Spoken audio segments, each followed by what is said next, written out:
You've been practicing. Paul, come in. You've been practicing. After a day of in the rain practice, how's it looking now? A lot better, Dan. Yeah? Yeah. Getting a better flight? Yeah, definitely. Not looking at changing the clubs yet? No. We'll give you another 6 months and then we'll chat about it.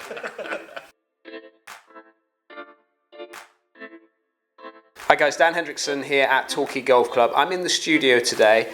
Now 2 or 3 weeks ago I sent out a survey to my members asking them a number of questions about the service that we provide here at the golf club, in the pro shop, how they're getting on with their current clubs. So Paul, tell me, not so happy with the irons as we speak. Let's have a little look at what you're using to start with. Titleist AP1, and I fitted you for these, didn't I? Yeah. So, and was it a demo day? Was it a demo day we fitted you?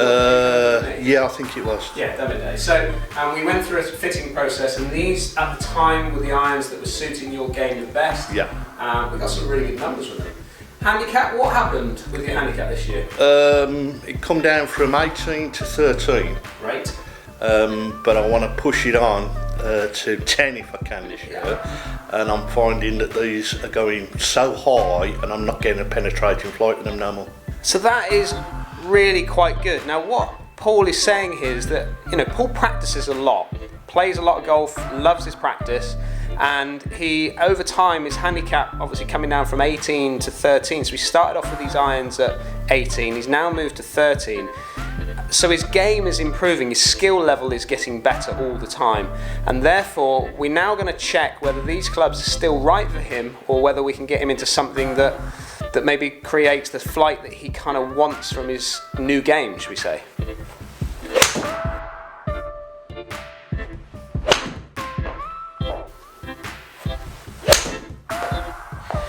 Right, time to analyse what's going on with what Paul's doing. So, first things first, Paul is delivering 40.7 degrees aloft. On an average, he's actually delivering 36.4 degrees aloft. Now, I want this down to around 27, 28 degrees in loft. We've got a swing path that is out to in by 10.6 degrees and a face that's open to that path by 9.5 degrees. So basically, he's got his face pointing pretty much, 1 degree close to the target, but he's swinging it 10 degrees left of that. So there's basically 3 ways that Paul's going to start to deliver too much loft coming into the shot. There's one where he leans the handle back, so that's a potential. The other one is he starts to strike it a little bit higher in the face. Well, from the numbers, he's certainly low in the face, so it shouldn't be that one. And then the other one is the fact that he's got the face wide open. Now I'm going to argue that probably he's got the face a little bit open as he's coming in. So we're going to start by seeing if we can reduce his face position, which in turn will help with his path. And hopefully that will start to bring the loft off the club a little bit. We've been down this rabbit hole before, Paul, haven't we? Yeah. We had some lessons doing this, didn't we? Yeah. So from my point of view, I feel like it's not necessarily the clubs at this stage, but it's possibly what you're doing.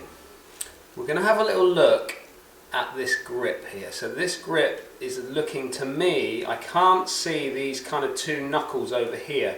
So I want to start to see, I want you, Paul, to be able to see this second knuckle round here. So get it really nice and strong for me. Feel like you can now look down and see this knuckle. How is that feeling now? Terrible. Terrible. Always the hardest thing when you try and change someone's grip. Let's have a go.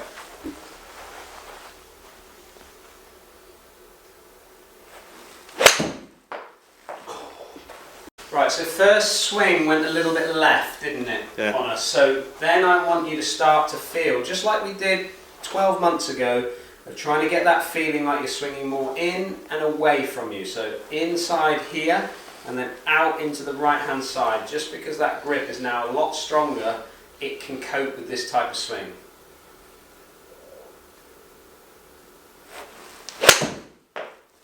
Is that grip feeling any better, Paul? Yeah, it doesn't feel as alien as it did to start with. And that's such an important point, because there's a lot of players out there that would change their grip like this and then just give up on it straight away. After a few shots, with Paul now, we've hit probably 20 shots with him with this grip change. It's going to take a lot more, but at least he's sticking with it. It's starting to feel a little bit more comfortable for him. You're huffing and puffing, Paul. Yeah, well, it's hard work. You don't like that, do you? No. But are you happier with the results? Yeah, without any shadow of doubt. I mean, stuck 20 yards straight on it. So I've put Paul through his paces for this particular session. Now, making a grip change is a hard thing to do, but we can see here that he's slowly starting to get there. And you can see now delivery of loft is at 26.8 degrees. Now, coming from around 35 to 40 degrees, this is a massive shift. Now, he's had to make adjustments along the way with the grip, and then ultimately everything was starting to go left on him, so he's having to make adjustments with that. We went through a process with Paul 12 months ago. We were trying to get his swing path moving more in to out, but you can see here that what he's doing is he's reacting to his club face. So as he keeps hitting it left, he then naturally starts to swing it a little bit more to the right. So he's trying to feel like he's swinging it more in to out, which if you look here now, he's managed to get it to now 0.8 in to out. From 11 degrees out to in to now 0.8 in to out is a massive shift.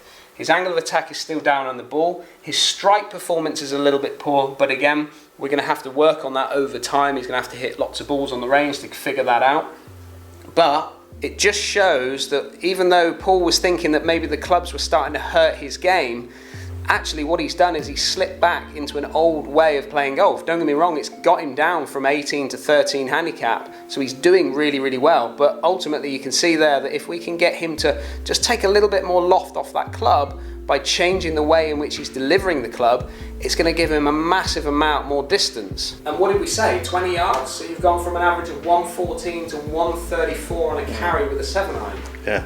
A big massive. So how are you feeling now with these clubs that we've got? Well, I'm going to give them a good go again. Get down the practice range and hit some balls and try and get the swing working again. But it's not, you like shiny things, don't you? So yeah. There is a very good possibility that these have been in the bag now for a couple of years that he might be back.